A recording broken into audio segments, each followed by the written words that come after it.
Hi, welcome to avakaya biryani. మాకు 10 సీట్లు కూడా రావా అని ఆశ్చర్యపోతున్న విహెచ్. చచ్చిన నాకు మంత్రి పదవి ఇవ్వడు అని కన్ఫర్మ్ చేసిన జేసీ. ఆడవాళ్లకు వంటల పోటీలు, మగాళ్లకు రన్నింగ్ పోటీలు. పండగ రోజు నెయ్యి వేసుకొని తినాలి అంటున్న బాబు. పొలిటికల్ తమాషాలు, యాదగిరి గిరీశంలో కొట్టి ప్రశ్నలు, ఫన్నీ వీడియోలతో ఇవాళ అవకాయ బిర్యానీ రెడీగా ఉంది.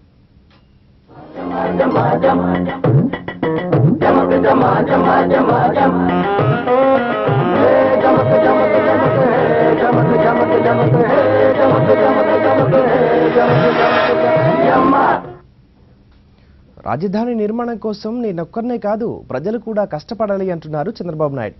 నేను చెప్పిందంతా వినేసి ఇంటికెళ్లి పడుకుంటే కుదరదు అని కుండబద్దలు కొట్టేశారు. మగవాళ్లు బయట తిరగడం మానేసి ఇంట్లో కూర్చొని బాగా ఆలోచించాలని సూచించారు. కూర్చుని ఆలోచిస్తే చక్కట ఆలోచనలు వస్తాయంటున్నారు చంద్రబాబు. నమస్కారం బాబు గారు, ఏం చెప్తారో సెలవండి. నేను ఆ రోజు రైతులకు చెప్పాను, రైతులకి మీరు తీసుకున్న రుణాలు మాఫీ చేస్తారని చెప్పి ఒక్కొక్క కుటుంబానికి 1,50,000 రూపాయలు చొప్పున 24,000 కోట్ల రూపాయలు బాబు గారు, తమకు పొలవారుతుంది. రుణమాఫీకని రైతులు ఎవరన్నా గుర్తు చేసుకుంటున్నారేమో. చెప్పండి ఇప్పటి వరకు ఎంతమంది రైతులకు రుణమాఫీ చేశారు సారా? భారతదేశ చరిత్రలో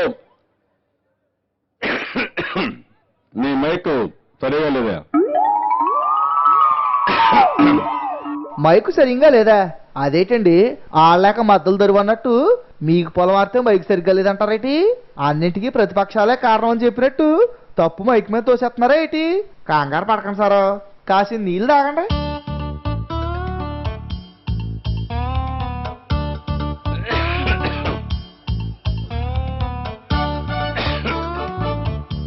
అమ్మయ్యా, నీళ్ళు తాగారు కదా, ఇంక ఇప్పుడు మాట్లాడండి.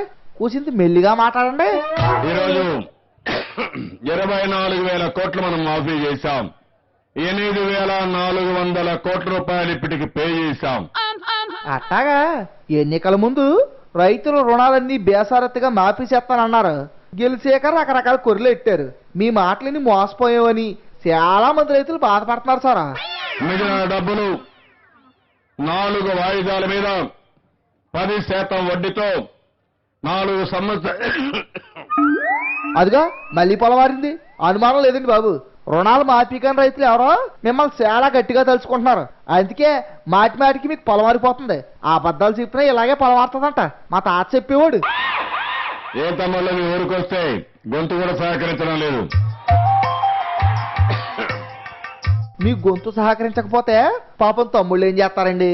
మీరేం చెప్తారో ఇందామని వచ్చారు. పాపం వాళ్ళకి ఏం తెలియస్తారా? నేను కూడా రాయలసీమలో పుట్టా. నా దగ్గరనే తమాషా ఆడుతున్నారు ఇక్కడ కొంతమంది నాయకులు. అయ్య బాబోయ్, మీ దగ్గరే తమాషాలు ఆడుతున్నారా? అందరికీ పని పెట్టాలా? మీరందరూ ఎట్టున్నారంటే నేను చేస్తా ఉంటే టీవీలో చూసి బాగానే కష్టపడుతున్నాడు, కష్టపడి ఇంకా చూద్దామని మీరు అనుకుంటున్నారు. నాకు అది కాదు, మీరు కూడా కష్టపడాలా. వాళ్ళు ఏం కట్టపడతారండి? ఎప్పటికే బోల్డ్ అని కట్టాలా ఉన్నారు. మూలిగే నక్క మీద తాటిపండు పడ్డట్టు ఇంకా కష్టపెడతారా వాళ్ళను? దినానికి 6 గంటలు పనిచేస్తే మీ ఆరోగ్యం బాగుంటుంది. తమ్ముళ్ళు మీరు కూడా బయట తిరిగేది మానేయాలి. బయటికి వెళ్ళటం మానేయాలా? ఏండోయ్, అలా అంటే బయటికి వెళ్లకుండా ఇంట్లోనే కూర్చుంటారు సార్ మీ తమ్ముళ్ళు. ఊర్లో ఉండి పని చేసుకుంటే ఆరోగ్యం బాగుంటుంది. అప్పుడప్పుడు టౌన్కి ఎక్కడన్నా పోతే చూడడానికి కూడా అందంగా ఉంటుంది. నంద్యాలకు కూడా అప్పుడప్పుడు పోవచ్చు, కానీ తెల్లవారి నుంచి రాత్రి వరకు నంద్యాలలో ఉంటే చాలా కష్టాలు వస్తాయి. కష్టపడాలంటారు, బయట తిరగద్దు అంటారు. ఇలా అయితే తమ్ముళ్ళు ఎలా కష్టపడతారా? ఆరోగ్యంగా ఎలా ఉంటారా? మీరు కూర్చొని ఆలోచిస్తే ఎప్పటికప్పుడు కొత్త కొత్త ఆలోచనలు వస్తాయి. ఆలోచించడానికి టైం ఎక్కడుందండి? ఎప్పుడు ఏదో ఒక సమస్యతో నానాపాటు పడుతున్నారు పేదలు. అది చెరే గాని మీకు ఎట్టొస్తాయండి ఇలాంటి ఆలోచనలన్నీ?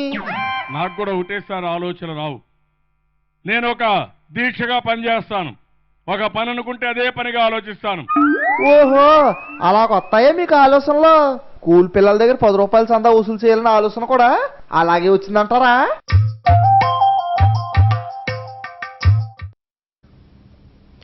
అందరూ నాలాగా రోజంతా కష్టపడాలి, మగవాళ్ళు కూడా వంట చేయాలి, పక్కవారి గురించి ఆలోచిస్తే పెగ్గు వేసుకోవాలనిపిస్తుంది. అందుకే అందరూ పాలు తాగాలి, పండగ రోజు నెయ్యి వేసుకొని భోజనం చేయాలి. ఇది చంద్రబాబు నాయుడు జన్మభూమి కార్యక్రమంలో చెబుతున్న సూక్తులు. ఇగో చంద్రబాబు సార్కు కొత్త కొత్త ఆలోచనలు వస్తున్నాయి. ఆడోళ్ళు కష్టపడి పని చేస్తుంటే మొగోళ్ళు ఇంట్లో ఉత్త కూకొని తింటున్నారని మొత్తుకుంటున్నాడు. ఇప్పటి సందట్లా నడవదు. మొగోళ్ళు కూడా వంట చేయాలని మొగోళ్ళకు జలకిస్తున్నాడు. జన్మభూమి మీటింగ్లలో యాడికి పోయినా ఇదే మాట చెప్తున్నాడు. ఈ లొల్లేంద్ర నాయన అని మొగోళ్ళంతా పరేషాన్ అవుతున్నారు. ఒకవేళ ఆడబిడ్డలు ఎక్కడన్నా బయట పోయి డబ్బులు సంపాదిస్తా ఉంటే ఏదైనా వ్యాపారం పనిగా పోతే ఆ సమయంలో వంట కావాలంటే మీరే చేసుకునే అవకాశం ఉంటుంది. చాలా సులభం. కాఫీ వంట కూడా నేర్చుకుంటే చాలా బాగుంటుందని చెప్పి మగవాళ్ళందరికీ విజ్ఞప్తి చేస్తున్నా. ఎవ్వరు కూడా ఉత్తగూకోవద్దు, ఏదో ఒక పని చేయాలని చెప్తున్నాడు సారు. అందుకే ఇప్పుడు చంద్రబాబు సార్ ఏం చేసిండో ఎరికైనా, సంక్రాంతి పండుగ వస్తున్నది కదా, గా పండుగ సందర్భంగా ఆంధ్రప్రదేశ్లో అన్ని ఊళ్ళల్లో వంటల పోటీలు పెట్టురని ఆఫీసర్లకి చెప్పిండట. పండుగ చేసుకునే బెల్లప్పలు, సంక్రాంతి స్పెషల్ వంటలు ఎవరెట్లా చేస్తారని పోటీ పెడతారు. ఈ పోటీలలో కమ్మ వండిన వాళ్లకు ప్రైజులు కూడిస్తారట. వంటల పోటీలే కాదు, ముగ్గుల పోటీలు కూడా పెడతారట. మంచి మంచి ముగ్గులు వేసిన వాళ్ళకు కూడా ప్రైజులు ఇస్తారు. ఆడవాళ్లకు వంటల పోటీలు, ముగ్గుల పోటీలు పెడితే మగవాళ్లకు ఆటల పోటీలు పెడతారట. 1 కిలోమీటరు, 5 కిలోమీటర్లు రన్నింగ్ పోటీలు పెట్టాలని ఆలోచిస్తున్నారట. ఎట్లనన్నా ఏజ్ పండుగ రోజులలో పబ్లిక్ ను ఉత్తగుండవద్దని సార్ ఆరాటం. అందుకే ఇటువంటి ప్రోగ్రాంలు పెడుతున్నాడు. ప్రతి పండుగకు చంద్రన్న కానుకని పేదోళ్ళందరికీ పప్పు బెల్లాలు ఇస్తున్నాడు చంద్రబాబు సారు. పేదోళ్ళు కూడా పండుగ రోజు నెయ్యితో తినాలి, అదే నా కోరిక అని అంటున్నాడు. ఈరోజు పోయిన సంవత్సరం సంక్రాంతి కానుక ఇచ్చాం, రంజాన్ తోఫా ఇచ్చాం, మళ్ళీ క్రిస్మస్ కానుక ఇచ్చాం, మళ్ళా సంక్రాంతి కానుక పేదవాడు కూడా పప్పన్నం తినాలని, నెయ్యితో వంట చేసుకోవాలని. పండగ పొర డబ్బులుండేవాళ్ళు కాదు, మా పేదవాడు కూడా నెయ్యితో భోంచేసే విధంగా ఈరోజు సంక్రాంతి కానుక ఇస్తున్నామని చెప్పి కూడా నేను మీకు తెలియజేస్తున్నా. చూసిరా, ఉత్తప్పుడు పప్పన్నం తినాలి, పండుగ రోజు నెయ్యి వేసుకొని తినాలి, అదే నిజమైన పండుగ అని కొత్త అర్థం చెప్పిండు చంద్రబాబు సారు. అయితే ఈ నడుమ చంద్రన్న కానుక స్కీమ్లు ఇచ్చిన గోధుమ పిండి ప్యాకెట్లలో సగం తౌడే వచ్చిందని కొందరు లేడీస్ మొత్తుకుంటున్నారు.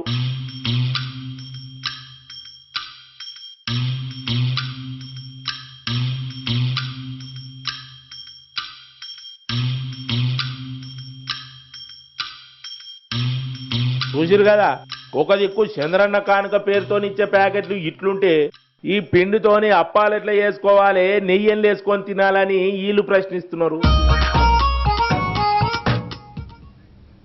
ఆవకాయ బిర్యానీలో షార్ట్ బ్రేక్ తీసుకుందాం. Stay with us.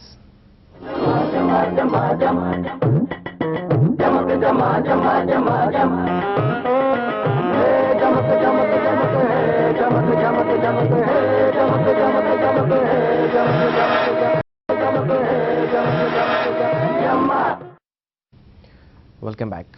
మాది నేషనల్ పార్టీ. అలాంటి పార్టీకి జీహెచ్ఎంసీ ఎలక్షన్లో సింగిల్ డిజిట్ సీట్లు కూడా రావని కేటీఆర్ ఎలా చెబుతాడు అని ప్రశ్నిస్తున్నారు విహెచ్. మేము మరీ అంత చీప్ అయిపోయామని ఆవేదన వ్యక్తం చేశారు. కేటీఆర్ వాళ్ళ నాన్న అడిగి మాట్లాడుతున్నాడా లేకపోతే సొంత కవిత్వం చెబుతున్నాడా అని ప్రశ్నించారు. హైదరాబాద్లో పుట్టి పెరిగిన మంత్రులు ఏం చేస్తున్నారో నాకు సమజైతలేదు అని అంటున్నాడు వి హనుమంతరావు సారు. ఓ సారు, ఈ నడుమ హైదరాబాద్ మంత్రులు ఏంట పడ్డవేంది? కేటీఆర్ గారి స్టేట్మెంట్ చూసి కొంత బాధ ఉన్నది. మరి కొద్దిగా ఎక్కువ కూడా ఏది అధికార ఆకాంక్షతోటి మాట్లాడుతున్నట్టుగా సింగిల్ డిజిట్ అట కాంగ్రెస్ పార్టీ 5వ స్థానం అట. కాంగ్రెస్ కు 5వ స్థానం వస్తుందని అంటున్నాడా కేటీఆర్ సారు? అరే గట్లా అంటున్నాడా? మరి మీరేమంటారు? మేయర్ సీటు మీరే గెలుస్తామంటారా? అయ్యింది కేటీఆర్ గారు మరి వాళ్ళ ఫాదర్ని అడిగి మాట్లాడుతున్నాడా లేకుంటే తన సొంత కవిత్వమా? నాకేం అర్థమైతలేదు. ఏహే గిసొంటి ముచ్చట్లు కూడా గల నాయనని అడిగి మాట్లాడతాడా? ఎవరు గెలుస్తారు ఏందనేది సర్వే గిట్లా ఏపించినట్టున్నది. గా సర్వే రిపోర్ట్ చూసి మీకు 10 సీట్ల కంటే ఎక్కువ రావు, 5వ స్థానం వస్తుందని అంటున్నాడేమో. ఇంట్లో సొంత కవిత్వం ఏముంటది? మాది నేషనల్ పార్టీరా బాబు, ఏం మాట్లాడుతున్నాడో నాకు అర్థం కాదు. సింగిల్ డిజిట్ ఈతనదే అంటున్నాడు, ఇంకో వాయిస్ సేమ్ వాయిస్. ఇది అనుకోని మాట్లాడుతుండ్రా అని అనిపిస్తుంది. ఎంఐఎంఓడు కూడా సింగిల్ డిజిట్ అంటున్నాయో. ఇద్దరు అంటున్నారంటే నిజమే ఉండొచ్చు. వాళ్ళు సింగిల్ డిజిట్ అంటున్నారు. మీరేమంటారో చెప్పరా అదురి, ఎందుకు ఈ లొల్లేత? రెండోది పండుగల పూట సోప్, ప్రతి ఒక్కరికి బట్టలు. క్రిస్టియన్ పండుగ వస్తే బట్టలు, ఏది మన రంజాన్ వస్తే బట్టలు. ఇక మరి తెలుగులో పోలేని పండుగలు ఉన్నాయి. ఇప్పటిదాకా తెలుగులకు బట్టలు పంపించి, హిందువులకు బట్టలు పంపించి నేనైతే ఏడో చూడలేదా? తెలుగు పండుగలకు కూడా బట్టలు పెట్టమంటారా? అట్లయితే ఎన్ని పండుగలు ఉన్నాయి, ఎంతమంది ఉన్నారు, ఎన్ని బట్టలు పెట్టాలి? మా ఎన్ని పండుగలు ఉన్నాయి చెప్పాలా? మాంకాలమ్మ పండుగ స్టార్ట్, దసరా, దీపావళి, ఈ లెక్క చూస్తే ఉగాది, దాని తర్వాత నాగపంచమి, ఇన్ని మా పండుగలకు కూడా పంచాలి కదనండి. అంటే పెడితే అన్ని పండుగలకు అందరికి బట్టలు పెట్టాలి, లేకుంటే ఎవ్వరు పెట్టొద్దంటారా? ఇట్లా కిరికిరి పెడతారేం సార్ మీరు? అదే సోనియా గాంధీ తెలంగాణ ఇవ్వకపోతే మీరు ఏడుందురా బాబు? సోనియా గాంధీ తెలంగాణ ఇవ్వకుంటే మీ పరిస్థితి ఏమిటి? ఏహే, ఇప్పుడు మళ్ళా గాముచ్చాడు ఎందుకు? ఇప్పటి సంగతి మాట్లాడు, వెనకకు పోకు. రోజొక రిబ్బన్ కటింగ్, ఇంకో కటింగ్, ఇదే పని పెట్టుకున్నారు. ఇదే ఓన్లీ రిబ్బన్ కటింగేనా? మళ్ళీ తర్వాత పనులు అయితాయా లేదా? ఎందుకు కావు? తప్పకుండా అవుతాయి. ముందు రిబ్బన్లు కట్ కానీ రాదు. అటెంకల్లా ఎన్ని రిబ్బన్లు కట్ అయినాయో, ఎన్ని పనులు చేసేది ఉన్నదో లెక్కలు తీస్తారు. ఇంతమంది మంత్రులు ఉన్నారా తెలంగాణలో పుట్టినోళ్ళు, ముఖ్యంగా హైదరాబాద్ లో పుట్టి పెరిగినోళ్ళు? వాళ్ళ సంగతే లేదా? ఆ మహమూద్ అలీ ఏం చేస్తున్నా నాకు అర్థమైతే లేదు. పేరుకు మాత్రం డిప్యూటీ చీఫ్ మినిస్టర్. జిహెచ్ఎంసీలో మొత్తం కేటీఆర్ సార్, కవితమ్మలే చూసుకుంటున్నారు. ఇంకా డిప్యూటీ చీఫ్ మినిస్టర్ ని ఏం చేయమంటారు? ఆ సార్ పని ఆ సార్కున్నది. ఇంకో ఆయన Nayini Narasimha Reddy is a powerful home minister. మరిగా హోమ్ మినిస్టర్ కూడా ఏం చేయలేడటవా? ఆయన ఆఖరికి ఆయన పరిస్థితి ఏంటంటే, మా అంబర్పేట డివిజన్లు వస్తే ఏది సీసీ కెమెరాల ఇనాగ్రేషన్ దగ్గర 1 కోటి కొట్టుకుంటున్నారు. నేను కొబ్బరికాయ కొడతాంటే నేను కొడతాను, నేను కొడతాంటే నేను కొడతాను. కొబ్బరికాయ కొట్టేటందుకు కూడా పోటీ వాడి కొట్టుకుంటున్నారంటే గా పార్టీల లీడర్లు ఎంత యాక్టివ్గా ఉన్నారో అర్థం చేసుకోవాలి. ముళ్ళు ముళ్ళు కలుగుతానంట, పన్నుతోటి తీస్తారంట. ఇక అన్నాక ఇక మరి అప్పుడే మాకు అర్థమైపోయింది యూటర్న్ తీసుకున్నారని. ఏదో ఒక టర్ను, ఏ టర్న్ అయితేంది, గాళ్ళు కూడా మా వాళ్ళని అంటున్నారు టీఆర్ఎస్ లీడర్లు. మంచి మాటనే కదా, అందులో తప్పేమున్నదే నాకు అర్థం కాదు. చచ్చినా నాకైతే చంద్రబాబు నాయుడు మంత్రి పదవి ఇవ్వడు అని కుండబద్దలు కొట్టేశారు ఆ party MP JC Diwakar Reddy. ఇంత ఘోరంగా కష్టపడే ముఖ్యమంత్రిని నేను ఇప్పటి వరకు చూడలేదని అన్నారు. మంత్రి పదవి కోసం ఆయన్ను పొగడ్డం లేదని, అసలు బాబును పొడాల్సిన అవసరమే లేదని చెప్పుకొచ్చారు. ఏ ఎమ్మెల్యే అయినా మంత్రి పదవి ఇస్తే మంచిగా ఉండు అనుకుంటాడు. గా మంత్రి పదవి కోసం ముఖ్యమంత్రిని కాకవాడతారు. కానీ నాకు ముఖ్యమంత్రి మంత్రి పదవి ఇయ్యనేయడని చెప్పుకుంటారా ఎవరన్నా? జేసీ దివాకర్ రెడ్డి ఎరికే కదా, అగోగా సార్ అదే మాట అంటున్నాడు. రకంగా చెప్పాలంటే చంద్రబాబు నాయుడు కష్టజీవి. చంద్రబాబు సార్ కష్టజీవా? అబ్బా, ఎట్లా తెలుసు సార్ మీకు? మనమందరూ అనుకుంటారు ముఖ్యమంత్రి అంటే ఆయనకేమబ్బా ముఖ్యమంత్రి అంటాం. అవును, మరి నేను కూడా గట్లనే అనుకుంటా. ముఖ్యమంత్రి అంటే ఆ దర్జా, పవర్ అంతా అలాగే ఉంటది. ఒక ప్రకాశం పంతులు తప్ప మిగతా అందరి ముఖ్యమంత్రులు చాలా దగ్గరగా ఉండి చూశా. అంతమంది ముఖ్యమంత్రులను చూసిరు కదా, మరి గాళ్ళ ఎవ్వరు కష్టజీవులు కాదా? నా అభిప్రాయంలో ఒక రకంగా ఇతను కష్టజీవి. ఏ ముఖ్యమంత్రి కూడా ఇట్లా పొద్దున్న సుత్తు రాత్రి 11, 12 వరకు తిరిగిన ఊరు తిరగకుండా, మాట్లాడిన వాళ్ళతో మాట్లాడకుండా 24 గంటలు అధికారులను అనధికారులను ప్రోత్సాహపరుస్తూ ఈ రాష్ట్ర అభివృద్ధి గతం చేస్తున్నటువంటి కృషి హ్యాట్సాప్. దాని ఇంకా మాటలు అనేటివి లేవు. హ్యాట్సాపా?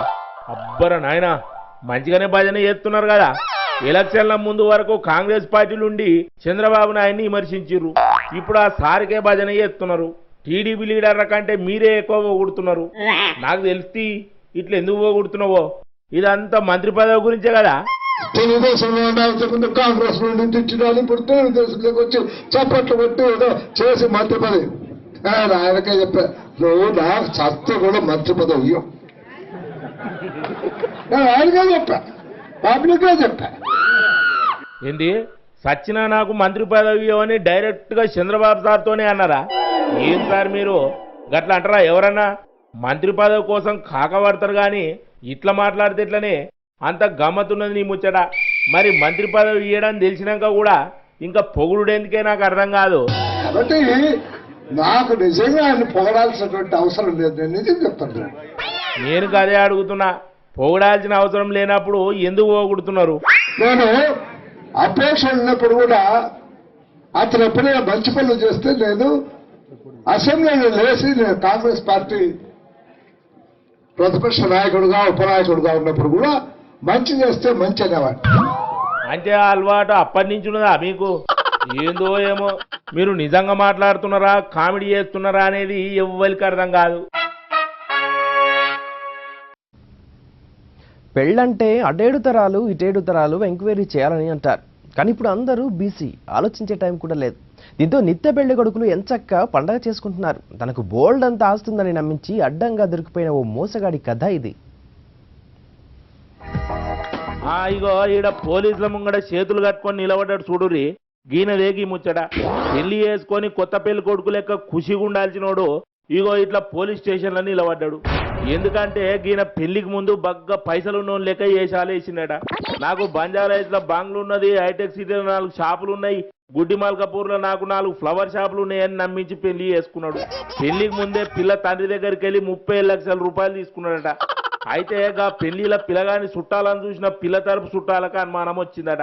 ఇది ఎట్లనో ఉన్నదని ఎంక్వైరీ చేస్తే అసలు ముచ్చట బయటపడ్డదట. ఇది కథ. ఈయనకు బంజారాహిల్స్లో బంగ్లా కాదు, వండుక తినే భగవాన్ కూడా లేదట. గా ముచ్చట తెలుసుకొని పెళ్లి పిల్ల చుట్టాలు లాభో దిబో అని మొత్తుకుంటున్నారు.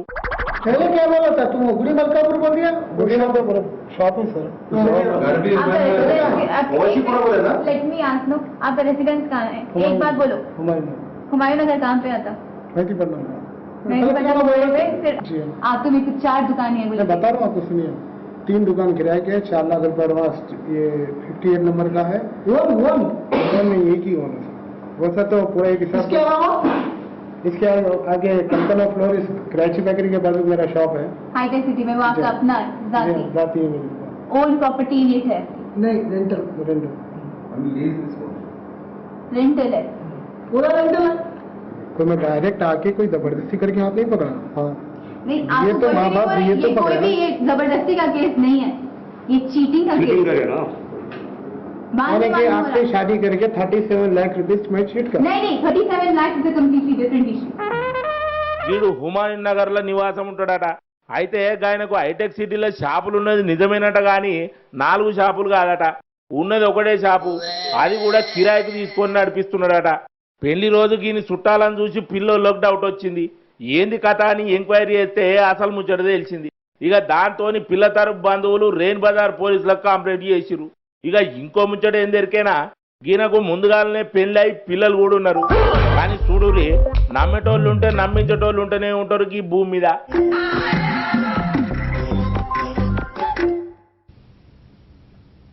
ఇది ఇవాల్టి ఆవకాయ బిర్యానీ. మరో ఎపిసోడ్లో మళ్ళీ కలుసుకుందాం. Until then stay tune to Sakshi.